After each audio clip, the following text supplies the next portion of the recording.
Hi everybody, let's in this video consider a major government intervention in labour markets to redistribute income but also to make labour market outcomes more equitable, more fair.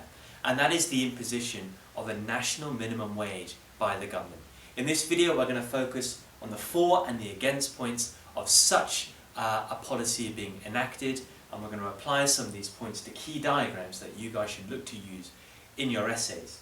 It's clear on the one hand a positive point of a national minimum wage, that reducing poverty and helping to reduce the gap between the rich and the poor, or the high paid and the low paid, are some of the key reasons as to why the government will look to impose a minimum wage.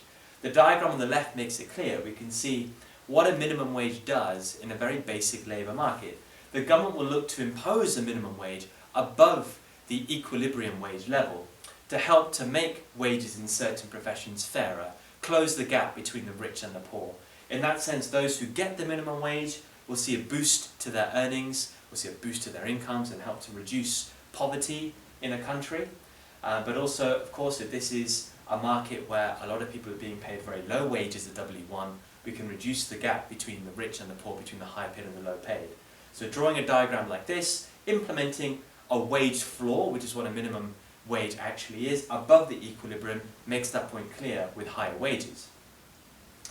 It also creates an incentive to work, especially for those who are choosing to be inactive, the voluntary unemployed. All of a sudden now, with minimum wages out there, there is an incentive to get into work, to seek work, knowing that your wage is not going to be below the minimum. Absolutely, and that's very important, boosting the labour force. There is a fiscal benefit to the government in that, of course, if more people are now incentivised to work, it means the government doesn't have to pay as much in terms of benefits. If more people are working, it means they can collect more tax revenue as well. So the government benefits fiscally from this, and they can use that fiscal dividend, that fiscal benefit, to spend using other policies to help to redistribute income at the same time. You can imagine that if workers are getting this higher minimum wage, for their morale, this could be a great thing. They see a boost to their morale, they see higher wages in their pocket. It might actually lead to higher productivity. Often if people get paid more, they become more productive. There might be this beneficial side effect to a minimum wage. For firms who have to bear this higher cost now of employing workers, there is an incentive for them to actually boost the human capital of the workers that work for them. If they're having to pay higher wages to their staff, and their staff are going to stay, you may as well actually try and make the most of your staff and to try and improve their training, to improve their productivity, improve their skills if they're working for you. That, again, is a huge beneficial side effect. And finally, as this diagram shows, a minimum wage can help to counter some of the negative outcomes that a monopsonist employer can actually impose. We know that monopsonies have wage-making power, and they offer very low wages to their workers, and they employ workers way less than the competitive outcomes. By the government imposing a minimum wage, wages now under a monopsony employer will be higher, and potentially the quantity of workers in employment may also be higher, as this diagram clearly shows. So being able to use this diagram to show how a minimum wage can counter some of the negative points of a monopsony is very powerful. So these are all strong arguments on the one hand, but it's important to consider the massive arguments on the other hand at the same time.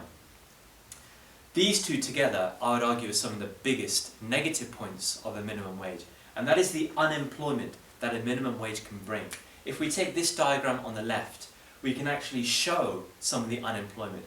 Classical economists will call this real wage unemployment or classical unemployment.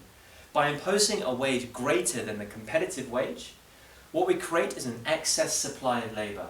Supply of labour, of course, is going to extend and end up here at this blue dot, but the demand for labour is only going to be there, and I call that Q min, the quantity of workers at the minimum wage that firms are willing to employ. So what we have is supply greater than demand. We can shade in this little triangle, and we can call that unemployment. We can be more specific and say that this is classical unemployment or real wage unemployment. But the point holds, doesn't it, that unemployment is likely to be caused because of this minimum wage. The demand simply doesn't match the supply at such a high wage rate beyond the efficient equilibrium wage rate. So that's not a good thing. although the government is trying to help workers, they might actually be worsening the outcomes for workers who now struggle to get a job because wage rates are so high and because firms simply aren't willing to employ them at such a high wage rate. Especially, it's the youth that lose out from this. Why? Well, we've learned, haven't we, that workers are paid according to their MRP.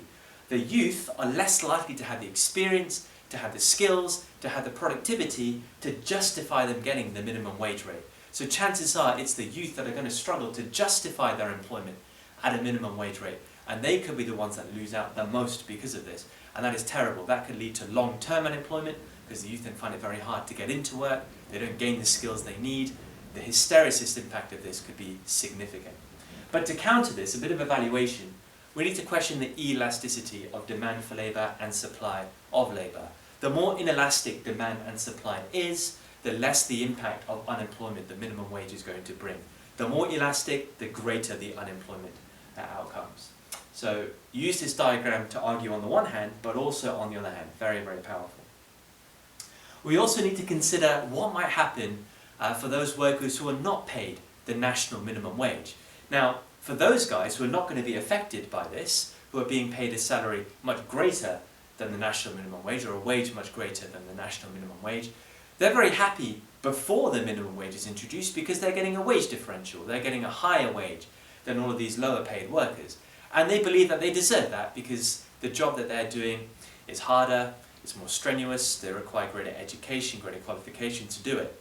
So the national minimum wage coming in and reducing that pay differential, they're not going to be happy with. So they may go to their employers and start demanding higher wages to maintain that gap again. And that's not a good thing because that can increase costs for businesses. It's not a good thing for the economy because it may raise inflation. So there is a significant risk of this happening. Of course, there is a significant cost to businesses. As I'm making this video now, George Osborne is talking about implementing a national living wage, a significantly higher wage than current minimum wages right now. And businesses have responded saying this is a terrible idea because it may lead to them shutting down. It may lead to them struggling to actually match their costs and to operate efficiently. So there is a risk of them going bankrupt, there is a risk of them relocating, going elsewhere where wage legislation is not as tight. But there is also a significant risk of the UK economy losing its competitiveness. Why is that? Well, because firms who have to pay this minimum wage and accept the higher costs may translate those higher costs into higher prices. We are already a significantly uncompetitive economy when it comes to pricing.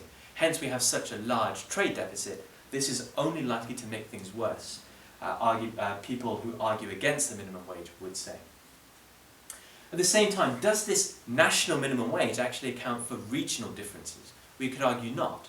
We could argue, especially in the UK, in the north, the minimum wage doesn't have to be as high as maybe it needs to be in the south, accounting for differences in cost of living, for example.